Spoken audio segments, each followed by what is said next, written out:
Well, breaking news as we come on the air tonight at 6. Authorities say the man who is a suspect in the fatal Brown University shooting has been found dead in a New Hampshire storage facility. This you're looking at right now is video of police swarming an abandoned car that's thought to have been used by the suspect in the Brown University shooting. Authorities say he's suspected to have taken his own life. Investigators say they're looking into whether there's a tie between the Brown University shooting and the death of an MIT professor.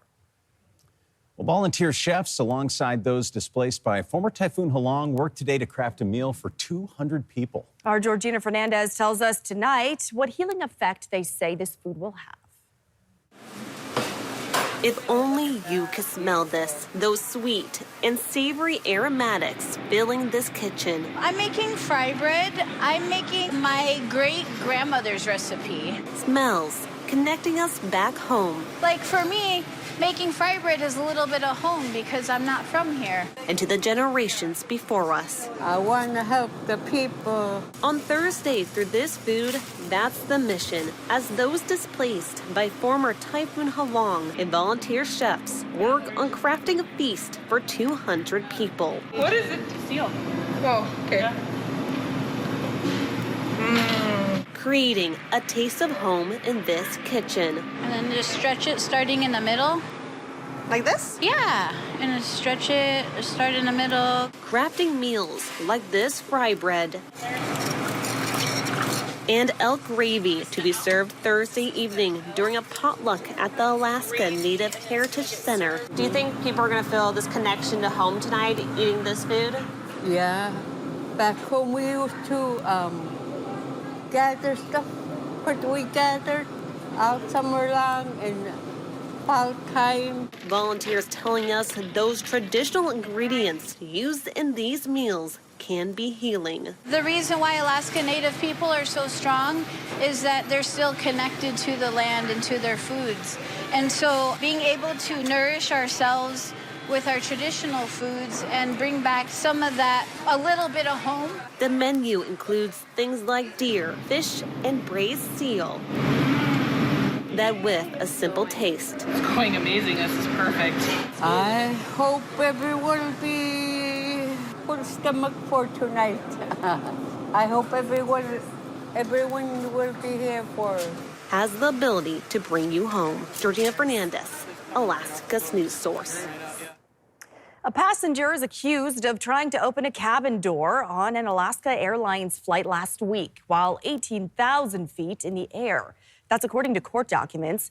Cassian Fredericks is charged with interference with flight crew members and attendants. The documents say that on a flight from Deadhorse to Anchorage, flight crew and passengers told investigators Fredericks was twitching and seemingly talking to no one. Flight crew members reported he said, quote, "The wings have disappeared. We're all going to die." According to court documents, Fredericks also claimed meth was coming out of the air vents. The crew says air pressure makes it impossible to open the door mid-flight, but it could have inflated the emergency slides.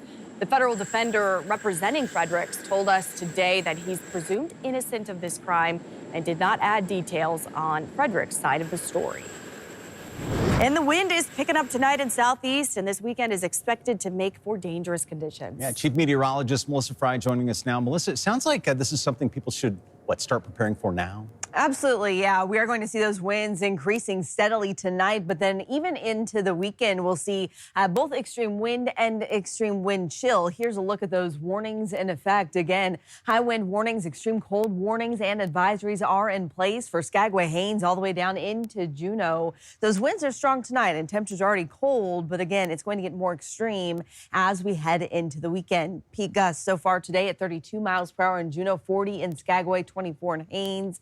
Also seeing those breezy winds down into Ketchikan, but overnight tonight, seeing wind gusts as high as 60 miles per hour in downtown Juneau. So what you're seeing there is the airport of those stronger winds will be closer to downtown. So be ready for that. Ketchikan sitting at 25 degrees right now, 18 below in Fairbanks, 12 in Anchorage, and just 2 in Palmer. Those temperatures still dropping quickly as we head overnight tonight. Again, holding in those single digits as we head into tomorrow morning. Crystal clear here across South Central. And the good news for for South Central, the wind will not be as extreme tomorrow. So again, finally getting a little bit of a break. That means temperatures will feel again as they are, 10 for the high temperature in Anchorage under mostly sunny skies. Just a few flurries in Fairbanks, a little warmer, 15 below for your high temperature tomorrow. Juneau at 17, and Bethel again seeing snow overnight tonight, about an inch for you heading into tomorrow morning with high temperatures in the mid-20s. Again, once we get into the weekend, those winds pick up again, and eventually later in the week, we do have some snow to talk about. I'll have a look at that extended forecast coming up here in a few minutes. All right, see you in a little bit. Thank you, Melissa. A commission overseeing library issues in the Fairbanks North Star Borough saw 2 resignations this year over changes to its operations, also issues with communication. The Library and Literacy Commission changed its meeting location a couple of years ago, and members were told some issues were no longer in their scope. According to the borough mayor, these actions were taken to comply with the state's Open Meetings Act. Those who resigned said they could not be as effective meeting every 3 months rather than every month, while some viewed it as a lack of communication involving library leadership. 2 applicants have already been put forward to replace those that resigned. And teachers in the Anchorage School District are protesting contract disputes with the Anchorage School District. They are in the midst of a contract dispute with ASD demanding an end to what Anchorage Education Association's president is calling a crisis. Teachers say non-competitive wages are driving many to leave for jobs in the lower 48, which is increasing class sizes and decreasing education quality. ASD responded to our request for comment, saying it's listed on their website that the district has tentatively agreed to over 20 terms during negotiations with these teachers. But the Anchorage Education Association is telling us that if an agreement is not reached by February, a strike would be on the table. Alaska Airlines is adding several new routes this summer to a couple major cities in the lower 48. All right, energy level just raised a little bit here in the studio. Very exciting. To tell us more about the new routes, we have Alaska's travel guru, Mr. Scott McMurran, joining us live. Scott, good to see you. Always a pleasure. Now, you hit us up last night. You said there's big news from Alaska Airlines. What can you tell us about these new routes? Well, you know, the banner is Anchorage-Boston nonstop. Ooh. That is a great route, never been served out of here. And so Alaska grows their routes typically by dropping in Saturday-only flights. And that's what they're doing starting on June the 13th with Anchorage, Boston. And they're going to run that through the summer, through the middle of August. Okay, but there are 2 other great routes nonstop from Anchorage. John, you and I were talking earlier, one to Spokane, twice a week, starting on June the 10th, and then another one, June the 13th, I think, Anchorage to Boise. Ooh. Again, never been served. They flew to Spokane 10 years ago over the summer and then dropped it. So they're coming back with twice a week to both Spokane and Boise. And that's just the tip of the spear with these new routes. They're doubling up on their seasonal service to San Diego with 2 flights a week starting in May. They're doubling up 2 flights a week to Sacramento. And so we're pretty excited about that. The other thing that I'm really, really looking forward to is more frequency. You've got 2 times a day during the summer to Los Angeles, twice a day to Denver, twice a day to Chicago. So, I mean, we're pretty excited about that. I mean, I am. You seem excited. You know, hashtag AvGeek. Absolutely. And for everybody with loved ones on the East Coast, that's such a nice flight. But besides knowing people in any of these locations, do you have any tips on what, tourists might be able to enjoy with these new cities? Well, I mean, Boston is a great historical destination. You can, see where Paul Revere did the Midnight Ride.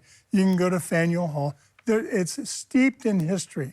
There's a lot going on in Boston. I've got friends in the Boston area. They've lived there. I went back for their wedding a long time ago. So I look forward to visiting again. It's just a long flight. I've got to tell you, too, in addition to these new nonstops, they're flying nonstop to JFK again, nonstop to Minneapolis for the summer, nonstop. I get so excited, my doggone earpiece is falling out. Nonstop, the nonstops to Salt Lake, they're tamping down on that. but they're bringing back nonstop to San Francisco, and they're beefing up Portland, five flights a day to Portland. They're really upping the ante on that route.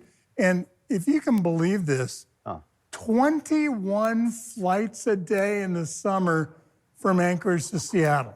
Good stuff. Incredible. Scott, thank you so much. We really appreciate you coming in here and looking forward to traveling more. Great. Thanks, Scott. Thanks for listening. Click subscribe so you can get the latest podcast from Alaska's news source automatically. And stay up to date with breaking news and in-depth reporting available for free 24/7 with the Alaska's news source app.